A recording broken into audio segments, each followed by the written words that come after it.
ሰላም ጤና ይስጥልን ክቡራን የዩቲዩብ ቤተሰቦች፣ የሰዓቱን አጫጭር መረጃዎች እየቀርብ ያለው እስከ ፍጻሜው አብራችሁን ቆዩ።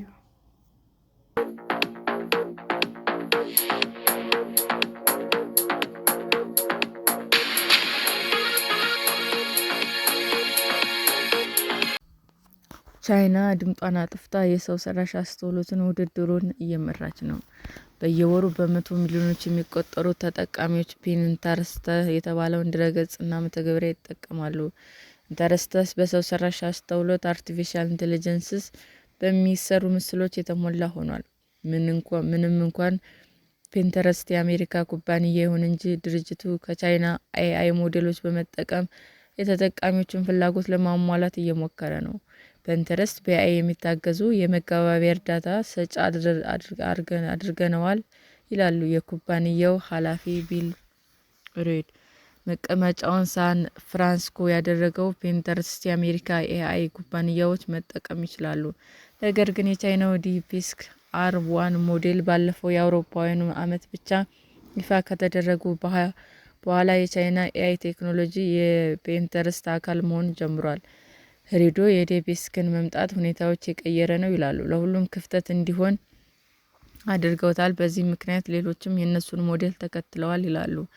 ሌሎችም ቻይናውያን ኤአይ ሞዴሎችን ተከታትለው መጥተዋል። የአሊባባ ኩዊን የሞንሹት ሞዴል የሆነው ኪም የሚጠቅሱ ሲሆን የቲክቶክ ፈጣሪ የሆነው ባይትዳንስም ተመሳሳይ ቴክኖሎጂ ይዞ ለመምጣት እየሞከረ ነው። የፒንተረስት የቴክኖሎጂ ኦፊሰር የሆኑት ማት ማድሪገል እንደሚሉትም የእነዚህ ሞዴሎች ጥንካሬ የትኛውንም ኩባንያ አዋራጆች እንደ ፍላጎት ሊጠቀሟቸው መቻሉ ነው።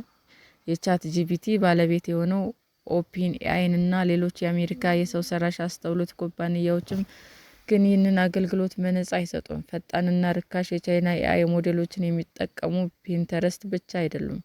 የፎርቹን 500 ኩባንያ የሚባሉ በርካታ ድርጅቶች የቻይና ሰው ሰራሽ አስተውሎትን ይጠቀማሉ።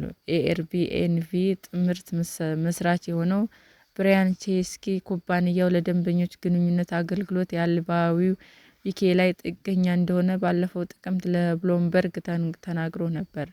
ለዚህ ደግሞ 3 ምክንያቶች ይሰጣል። በጣም አሪፍ ነው፣ ፈጣንና ርካሽ ነው ይላል። ሃኒንግ ፌስ የተባለው ተሰርተው የተቀመጡ የኤአይ ሞዴሎች ማውረጃ የሆነው ድረገጽም ከሜታ እና ከአሊባባ ሳይቀር የኤአይ ሞዴሎችን ይሸጣል። የድርጅቱ ሰራተኛ የሆነ ጄፍ ቦዴር ወጣት የቢዝነስ ፈጣሪዎችን ከአሜሪካ ይልቅ የቻይናን ኤአይ የሚጠቀሙ ዋጋው ርካሽ በመሆኑ ነው ይላል። ባለፈው መስከረም ኩዊን የሚታየውን ላማ በመብለጥ ሃኒንግ ፌስ ላይ በርካታ ሰዎች ያወረዱትን የኤአይ ሞዴል መሆን ችሏል።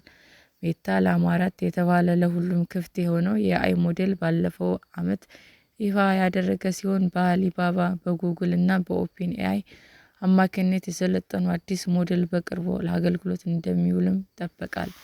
ኤርቢ ከቻይና በተጨማሪ የአሜሪካ ኤአይ እንደሚጠቀም ይናገራል። የደንበኞች መረጃ ለእነዚህ የኤአይ ኩባንያዎች ተላልፏል አይሰጥም ይላል። የቻይና ስኬት በ2025 ምንም እንኳ የአሜሪካ ቴክኖሎጂ በርካታ ቢሊዮን ዶላሮች ቢመድቡም የቻይና ኩባንያዎች ብቅ ማለት ጀምረዋል። አሁንም ምርጥ የሚባለው ሞዴል ለሁሉም ክፍት የሆነ ነው ይላል ቦዲዮር። ባለፈው ወር ስታንፈርድ ዩኒቨርሲቲ ያወጣው መረጃ የቻይና ኤአይ ኩባንያዎች የአሜሪካዎችን ደርሰዋል፣ እረ እንደውም ሳይቀድሙም አይቀርም ይላል። ብልጫው በአቅማቸውና የሚጠቅማቸውን ሰው ብዛት የሚታይ የህዝብ ግንኙነት ኃላፊ የነበሩት የቀድሞው ዩናይትድ ኪንግደም ምክትል ጠቅላይ ሚኒስትር ኔት ኪሊንግ የአሜሪካ ኤአይ ኩባንያዎች ትኩረታቸውን የኤአይ አንድ ቀን ከሰዎች በበለጠ ማሳብ ይጀምር ይሆን የሚል ጥያቄ ነው ይላሉ።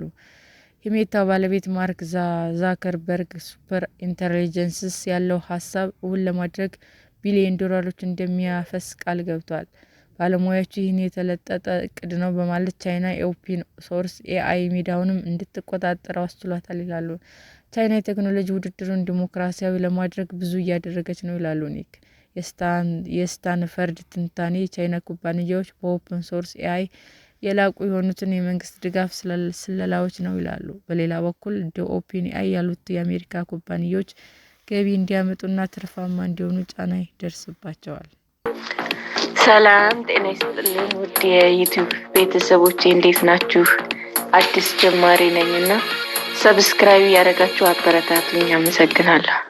የዩቱብ አድማጮቻችን ለሰዓቱ ያቀረብኩላችሁ አጫጭር መረጃዎች ይህንን ይመስል ነበር። በሌላ መረጃ እስክንገናኝ ሼር፣ ላይክ፣ ሰብስክራይብ እንዲሁም ቢቀርብልን የምትሉት መረጃ ካለ ኮመንት እያደረጋችሁ ቸር ቆዩን።